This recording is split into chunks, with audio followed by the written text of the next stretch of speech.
চুয়াডাঙ্গায় নকল সার বিক্রির অভিযোগে 1 লাখ টাকা জরিমানা করা হয়েছে।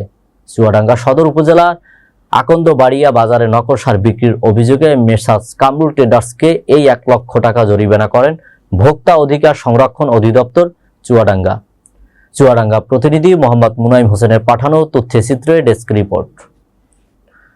বুধবার সকাল থেকে দুপুর 1:30টা পর্যন্ত চলা এই অভিযানে নেতৃত্ব দেন চুয়াডাঙ্গা জেলা কার্যালয়ের সহকারী পরিচালক মোহাম্মদ মামুনুল হাসান।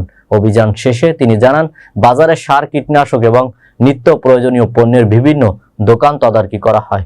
বিশেষ করে বিক্রেতারা মূল্য তালিকা যথাযথভাবে প্রদর্শন করছে কিনা তা সরেজমিনে পর্যবেক্ষণ করা হয়।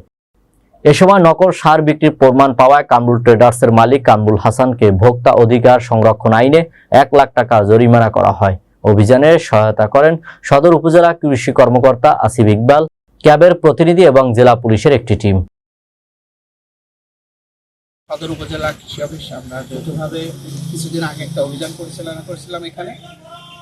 তখন ওনাকে একটা পানিশমেন্ট হয় এবং আমরা এখানে লোকাল কৃষকের ভারসাম্যতে একটা সার পায়, ওনারা ফেরত দিতে আসছে। এটা হলো ভেজাল।